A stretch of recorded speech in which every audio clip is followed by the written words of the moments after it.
প্রার্থীতা ফিরে পেতে আপিলের শেষ দিনের কার্যক্রম চলছে। শুনানি কাল থেকে ন্যায় বিচার পাওয়ার আশা আবেদনকারীদের। মানুষ নির্বাচনের জন্য অপেক্ষা করছে, আইন শৃঙ্খলা পরিস্থিতি সন্তোষজনক নয় বলেছেন মির্জা ফখরুল। ছাত্র সংসদের ফলাফল জাতীয় নির্বাচনের প্রভাব ফেলবে না। জাতীয় নিরাপত্তা উপদেষ্টার সাথে মার্কিন বাণিজ্য প্রতিনিধি দলের সাক্ষাৎ, শুল্ক কমানোর প্রস্তাবে ইতিবাচক সাড়া দিয়েছে যুক্তরাষ্ট্র, জানালেন প্রেস সচিব। রাজধানীতে কমতে শুরু করেছে শীতের তীব্রতা, হাসপাতালে শীতজনিত রোগীর ভিড়। ধুলাবালি থেকে সতর্ক থাকার পরামর্শ চিকিৎসকদের। দেখছিলেন ক্রম সিমেন্ট সংবাদ শিরোনাম, এবার বিস্তারিত সংবাদ। জাতীয় নির্বাচনের প্রার্থীদের মনোনয়নপত্র যাচাই বাছাইয়ের পর রিটার্নিং অফিসারের সিদ্ধান্তের বিরুদ্ধে আপিল গ্রহণের শেষ দিন আজ। এতে সাপ্তাহিক ছুটির দিনেও কর্মব্যস্ত নির্বাচন কমিশন। প্রতিদিনের মতো শেষ দিন শুক্রবারও রাজধানীর আগারগাঁও নির্বাচন ভবন প্রাঙ্গণে 10টি বুথের মাধ্যমে আপিল জমা দিতে পারছে সারা দেশ থেকে আগত প্রার্থীরা। আজ দুপুর পর্যন্ত 529টি আপিল আবেদন জমা পড়েছে। এবার বাছাইয়ে 723 জনের মনোনয়ন বাতিল হয়েছে। আপিল শুনানি ও নিষ্পত্তি হবে 10 জানুয়ারি থেকে 18 জানুয়ারির মধ্যে। আপিল জমা দেওয়া প্রার্থীরা মনোনয়ন ফিরে পাওয়ার পাশাপাশি নির্বাচনী মাঠের পরিবেশ, আইন শৃঙ্খলা পরিস্থিতি সহ বিভিন্ন বিষয়ে প্রতিক্রিয়া জানান তারা। তফসিল অনুযায়ী প্রার্থিতা প্রত্যাহারের শেষ সময় 20 জানুয়ারি এবং 21 জানুয়ারির প্রতীক বরাদ্দ দেয়া হবে। ভোট গ্রহণ অনুষ্ঠিত হবে আগামী 12 ফেব্রুয়ারি। আমার প্রার্থীটা বাতিল হয়েছে, ঋণ খেলাপি দাবি করে যে উত্থাপিত করেছে তা অতীতে হাইকোর্ট থেকে ফেরত পেয়েছি, এবারও 100% ফেরত পাবো। যদি প্রভাব থাকে তাহলে তো পাবো না, কারণ আমি যেমন আমার বাতিল হলো এটাই তো হওয়া উচিত হয় নাই, এই কথাটাই বলতে চাচ্ছি। এটা হয় নাই, বাতিল হয়েছে, নিশ্চয়ই অন্য কোনো কারণ আছে, সমর্থনের কারণে বাতিল হয়নি। দেশের আইন শৃঙ্খলা পরিস্থিতি নিয়ে অসন্তুষ্ট বিএনপির মহাসচিব মির্জা ফখরুল ইসলাম আলমগীর বলেছেন, ছাত্র সংসদ নির্বাচন ও বিশ্ববিদ্যালয় নির্বাচনগুলো জাতীয় নির্বাচনে প্রভাব ফেলবে না। ঠাকুরগাঁও শহরের কালীবাড়িতে নিজ বাসভবনে শুক্রবার সকালে সাংবাদিকদের এসব কথা বলেন তিনি। দল যদি ক্ষমতায় আসতে ও সরকার গঠন করতে পারে তাহলে নিঃসন্দেহে এই পিছিয়ে পড়া অঞ্চলগুলোকে বেশি অগ্রাধিকার দেয়া হবে বলেও আশ্বাস দেন তিনি। রাজনৈতিক ব্যক্তিদের হত্যার তীব্র নিন্দা জানানো সহ এই বিষয়ে তেমন কোনো ব্যবস্থা নেওয়া হয়নি বলেও অভিযোগ করেন মির্জা ফখরুল।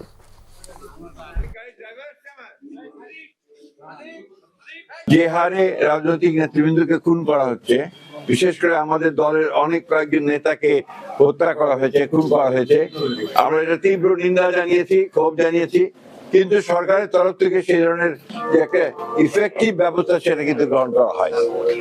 আমরা আশা করব যে সরকার এ ব্যাপারে আরো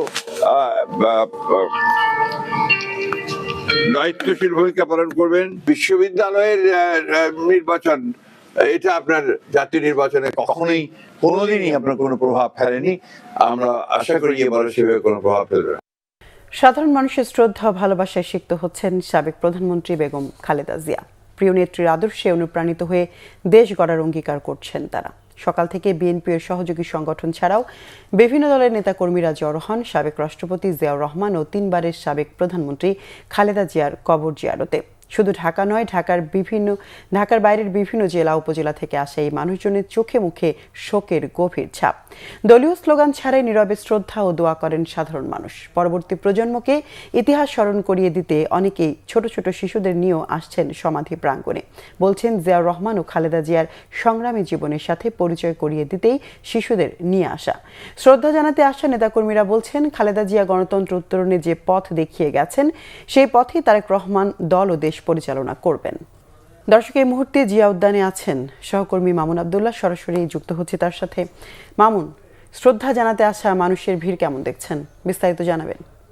প্রকম্পিত হচ্ছে, কারণ আপনি জানেন কিছুক্ষণ আগেই জুমার নামাজ শেষ হলো। জুমার নামাজের সময় কিছুটা মানুষ কম ছিল, বেশিরভাগ মানুষই কিন্তু নামাজ পড়তে গিয়েছিল। তবে এই মুহূর্তে আসলে মানুষের যে ভিড় সেটি কিন্তু আসলে চোখে পড়ার মতো, কারণ নামাজের পরপরই অসংখ্য মানুষ আসছেন। তারা তাদের প্রিয় নেত্রীর জন্য দোয়া করছেন, প্রিয় নেতার জন্য দোয়া করছেন, মরহুম প্রেসিডেন্ট জিয়াউর রহমানের জন্য তারা দোয়া করছেন এবং তার সহধর্মিণী যিনি 3 বারের প্রধানমন্ত্রী এবং বাংলাদেশের গণতন্ত্র উত্তরণের জন্য যিনি প্রেসিডেন্ট জিয়াউর রহমানের মশাল তিনি হাতে নিয়েছিলেন এবং সেই মশাল তিনি জ্বেলেছিলেন।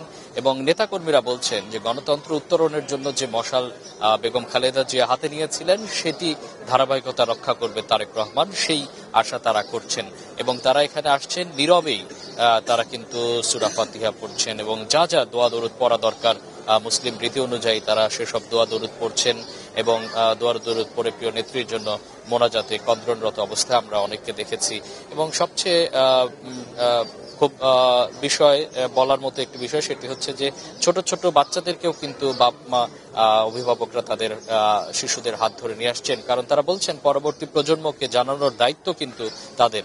কারণ বাংলাদেশের ইতিহাস, বাংলাদেশের স্বাধীনতা, বাংলাদেশের সার্বভৌমত্ব রক্ষায় যে দলটি প্রধান, যিনি চেয়ারপারসনের দায়িত্ব পালন করেছেন বেগম খালেদা জিয়া, এবং তার আগে যিনি এই দলের প্রতিষ্ঠাতা মরহুম প্রেসিডেন্ট জিয়াউর রহমান, তার অবদানের কথা কিন্তু পরবর্তী প্রজন্মকে জানিয়ে দিচ্ছেন, তাদেরকে উদ্বুদ্ধ করছেন, তাদেরকে আসলে উপলব্ধি করাতে চেষ্টা করছেন যে তারা আসলে পরবর্তী জেনারেশন যারা আসবে তারা যাতে জানে এখানে আসলে কারা সাহিত্য আছেন।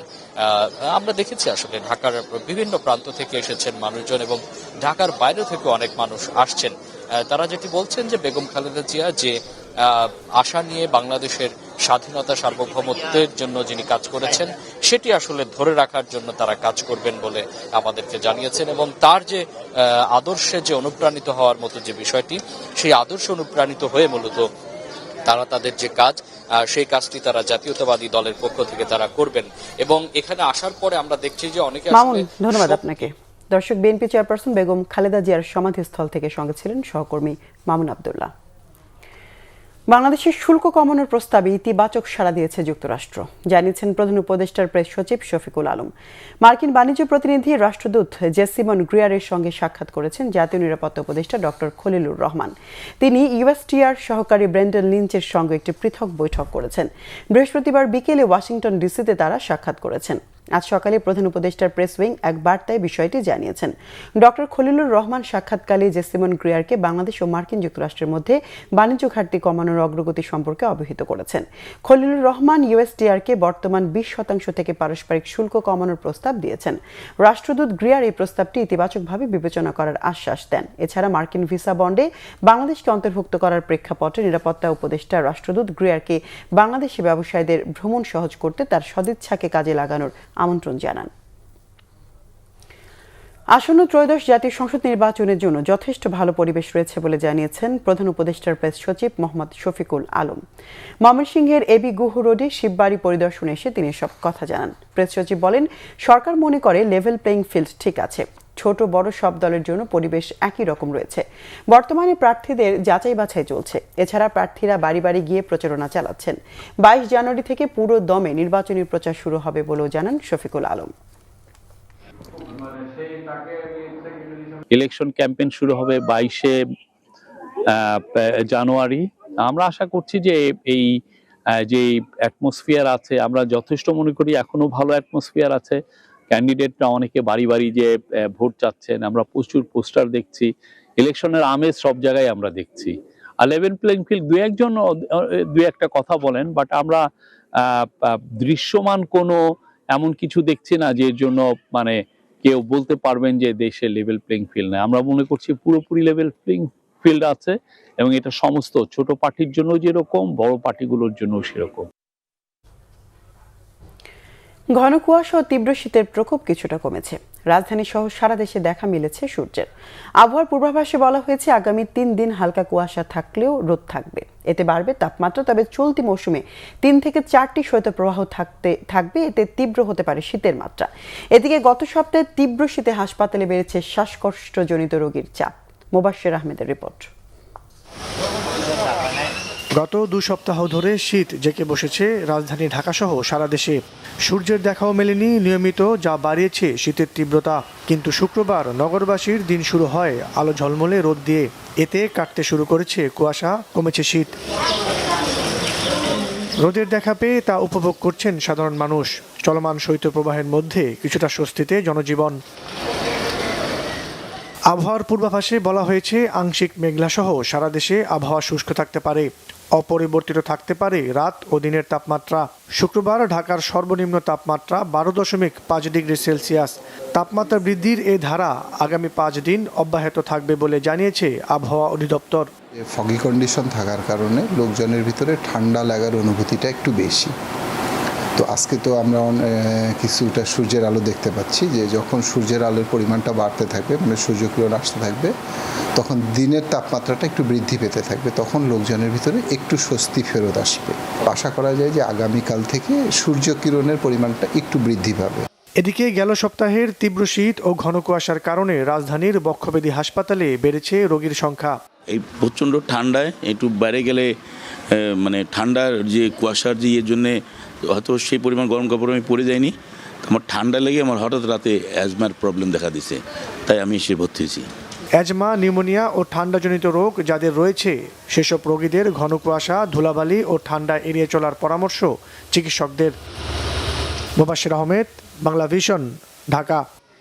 মানি মেশিন ম্যানিপুলেশন বন্ধ করলেই আসন্ন নির্বাচন সুষ্ঠু ও গ্রহণযোগ্য হবে বলে মন্তব্য করেন নির্বাচন পর্যবেক্ষণ সংস্থা ফেমার সভাপতি মুনিরা খান। ডিবেট ফর ডেমোক্রেসির আয়োজনে রাজধানীর এফডিসিতে অনুষ্ঠিত গ্রহণযোগ্য নির্বাচনী গণতন্ত্র পুনরুদ্ধারের ভূমিকা রাখবে শীর্ষক বিতর্ক প্রতিযোগিতায় এ কথা বলেন তিনি। জানান, সুষ্ঠু, নিরপেক্ষ ও গ্রহণযোগ্য নির্বাচনের দায়িত্ব নির্বাচন কমিশনের। রাজনৈতিক দলগুলো যেন অপ্রীতিকর পরিস্থিতি তৈরি করতে না পারে তা নিয়েও কাজ করতে হবে বলে জানান তিনি। এদিকে সুশাসন ও জবাবদিহিতা বজায় রাখা সম্ভব না হলে শুধুমাত্র গ্রহণযোগ্য নির্বাচনী গণতন্ত্র পুনরুদ্ধারে ভূমিকা রাখতে পারবে না মনে করেন হাসান আহমেদ চৌধুরী কিরণ। বলেন, আসন্ন নির্বাচন হবে দীর্ঘদিন ভোটাধিকার থেকে বঞ্চিত জনগণের রায়ের বহিঃপ্রকাশ। বিতর্ক প্রতিযোগিতায় বিরোধী দল হিসেবে ঢাকা ইন্টারন্যাশনাল ইউনিভার্সিটি বিজয়ী হয়েছে। নির্বাচন একটা চয়েস না, এখন আর নির্বাচন এখন আমাদের দেশে মাস্ট, এটা হতেই হবে। এখন সেটাকে গ্রহণযোগ্য করতে হবে। মানি, মাসাল, ম্যানিপুলেশন, এই তিনটা জিনিসকে আমাকে আটকাতে হবে নির্বাচন যদি গ্রহণযোগ্য করতে হয়। বর্তমান যে নির্বাচন কমিশনার যারা রয়েছে, প্রধান নির্বাচন কমিশন যারা রয়েছে, তারা অতীতের অভিজ্ঞতা থেকে তারা মনে রাখবেন, যদি সেই প্রাক্তন দুজন প্রধান নির্বাচন কমিশনার নুরুল হুদা এবং হাবিবুল আউয়ালের মতো যদি কোনো কারণে রাতের ভোট দিনে, দিনের ভোট রাতে, আমির ভোট, এই ধরনের ভোটের সাথে সম্পৃক্ত থাকে, তাহলে কিন্তু তাদের পরিণতি বর্তমান যে কমিশনার রয়েছে, যা কমিশনার রয়েছে, তাদের মতো কিন্তু হতে পারে। তাই আমরা মনে করি যে বাংলাদেশের আগামী জাতীয় নির্বাচন কোনোভাবে কলঙ্কিত হতে দেওয়া যাবে না। বাংলাদেশের আগামী নির্বাচন যাতে জনগণের ভোটে নির্বাচিত প্রতিনিধি নির্বাচিত হয়ে আসতে পারে। বাংলাদেশের আগামী নির্বাচন যাতে লেভেল প্লেইং ফিল্ডের মাধ্যমে সকল দলের জন্য, সকল প্রার্থীর জন্য সমান অধিকার প্রতিষ্ঠায়, সে ধরনের একটা নির্বাচনের অপেক্ষায় কিন্তু আমরা থাকতে চাচ্ছি। সড়ক দুর্ঘটনায় দেশের বিভিন্ন জায়গায় নিহত হয়েছেন 9 জন। চট্টগ্রামে আলাদা সড়ক দুর্ঘটনায় 4 জন নিহত হয়েছেন। আহত 5 জনকে উদ্ধার করে স্থানীয় হাসপাতালে ভর্তি করা হয়েছে। পুলিশ জানায়, বৃহস্পতিবার রাতে ঢাকা চট্টগ্রাম মহাসড়কের মিরসরাইয়ের বড় ইয়ারহাটের ধুমঘাট ফরেস্ট অফিস এলাকায় দাঁড়িয়ে থাকা ট্রাকের পেছনে সেন্ট মার্টিন পরিবহনের ডাবল ডেকার বাস ধাক্কা দিলে ঘটনাস্থলেই নৌ সদস্য নাফিস আহমেদ ও বাসটির হেলপার সহ নিহত হয় 3 জন। নিহতরা হলেন মিরসরাইয়ের খৈয়াছড়া ইউনিয়নের মসজিদিয়া গ্রামের নাফিস আহমেদ, চট্টগ্রাম নগরের চাঁদগাঁও থানা এলাকার সাবিতুন নাহার ও গাইবান্ধার ফুলছড়ির কাতলামারি এলাকার মিন্টু মিয়া। দুর্ঘটনার পরই বাসের চালক পালিয়ে গেছে। অন্যদিকে চট্টগ্রামের কর্ণফুলীতে গাড়ির ধাক্কায় নিহত হয়েছে মোটরসাইকেল আরোহী মোহাম্মদ আলী আব্বাস। তিনি আনোয়ারার বারখাইয়েনের ঝিউরি গ্রামের বাসিন্দা। চাঁপাইনবাবগঞ্জের ভোলাহাট কানসাস আঞ্চলিক সড়কের মান্নু মোড় এলাকায় সড়ক দুর্ঘটনায় মিলন আলী নামে এক মোটরসাইকেল আরোহী নিহত হয়েছেন। ঘন কুয়াশায় ঢাকা মাওয়া এক্সপ্রেসওয়েতে বাস ট্রাক সংঘর্ষে 1 জন নিহত হয়েছেন। নিহত তারেক চুয়াডাঙ্গার বাসিন্দা। এ সময় আহত হয়েছেন অন্তত 15 জন।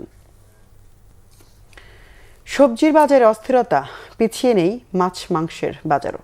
সরবরাহ কম থাকার কারণে চড়া দামে বিক্রি হচ্ছে এসব পণ্য। গত সপ্তাহের তুলনায় কেজি প্রতিটি সবজির দাম বেড়েছে 20 থেকে 30 টাকা। ব্যবসায়ীরা বলছেন, সরবরাহ কম থাকায় বেশি দামে বিক্রি করতে হচ্ছে তাদের। এতে তাদের বেচা বিক্রিও কমেছে। আরিফিন শাওনের রিপোর্ট। ছুটির দিনে পুরো সপ্তাহের বাজার করতে রাজধানীর পলাশী কাঁচা বাজারে ভিড় জমাচ্ছে সব শ্রেণী পেশার মানুষ। সবজি, মাছ, মাংস সবই পাওয়া যায় এক ছাদের নিচেই। শীতে ভরা মৌসুমেও সবজির বাজারে অস্থিরতা কাটছে না। চড়া দামে বিক্রি হচ্ছে সব ধরনের সবজি। গত সপ্তাহের তুলনায় বেড়েছে প্রায় সব সবজির দামই। ব্যবসায়ীদের দাবি, পর্যাপ্ত সরবরাহ না থাকায় বাড়তি দামে বিক্রি করতে হচ্ছে তাদের। ফুলকপি গত সপ্তাহে দাম হলো 40 টাকা পিস, 30 টাকা পিস। এই সপ্তাহে 50 টাকা নিচে কপি নাই। আপনার এই যে সিম গত সপ্তাহে দাম 40 টাকাই, এই সপ্তাহে 50 টাকা কেজি, 60 টাকা কেজি। টমেটো গত সপ্তাহে দাম 100 টাকা কেজি, এই সপ্তাহে 120 টাকা কেজি, 110 টাকা কেজি। কিছুদিন আগে কম ছিল, এখন আবার বাড়ছে। তাই সবজি মানুষের সাধারণ মানুষের ক্রয় ক্ষমতার বাইরে আর কি। কিন্তু তুলনামূলকভাবে বাজারে যা লক্ষ্য করছি অতটা দাম কমে না, হ্যাঁ, সব কিছুর দামই ঊর্ধ্বগতি। মাছ মাংসের বাজারেও অস্থিরতার ছাপ। গত সপ্তাহের তুলনায় মুরগি কেজি প্রতি দাম বেড়েছে 10 থেকে 20 টাকা, মাছের ক্ষেত্রে 50 টাকা পর্যন্ত বেড়েছে দাম। আমদানি কম, মানুষ গাঙ্গে নামতে পারতেছে না, অনেক ঠান্ডার জন্য মাছ কম আসতেছে, এই জন্য একটু দাম বাড়তি। ফার্মের মুরগি 170 টাকা কেজি, আগের সপ্তাহে ছিল 160, এখন 10 টাকা বাড়ছে। সোনালিও বাড়ছে, সোনালি 300 টাকা, 290, 80, আগে ছিল 250, 260, এখন বর্তমানে 300। বাড়তি দামে ক্ষুব্ধ সাধারণ মানুষ। আয় তো প্রতিদিন বাড়ে না, প্রতি মাসেও বাড়ে না। আমাদের আয় সীমিত, কিন্তু ব্যয় বাড়তেছে ইন এভরিডে। প্রত্যেকটা জিনিসের উপরে দাম বাড়তেছে। ক্রেতা সবসময় তো মানে ইসের মধ্যেই আছে, বিপদের মধ্যে। তার কারণে একটা কেজিতে যদি 80 টাকা 100 টাকা বেশি হয়, তাহলে অবশ্যই ইনকাম তো মানে ব্যয় যে হারে বাড়ছে, আয় তো সে হারে বাড়ে না। তবে স্বস্তির সংবাদ রয়েছে ডিমের বাজারে। আগের তুলনায় দাম কমেছে সব ধরনের ডিমের। তো শীত, যেহেতু আবহাওয়া শীত, তো এই সিজনটা উৎপাদন অনেক ভালো, এই জন্য ডিমটা বাজারটা স্থিতিশীল আছে। আরেফিন শাওন, বাংলা ভিশন, ঢাকা। সংবাদ শেষ করব, ক্রাউন সিমেন্ট শিরোনামগুলো আরেকবার জানি।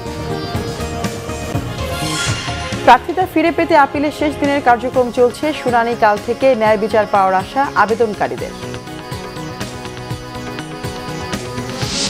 মানুষ নির্বাচনের জন্য অপেক্ষা করছে বলেছেন মির্জা ফখরুল। ছাত্র সংসদের ফলাফল জাতীয় নির্বাচনে প্রভাব ফেলবে না।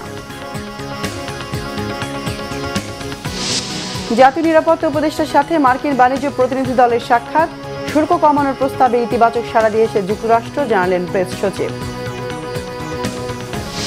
রাজধানীতে কমতে শুরু করেছে শীতের তীব্রতা। হাসপাতালে রোগীর ভিড়, ধুলাবালি থেকে সতর্ক থাকার পরামর্শ চিকিৎসকদের।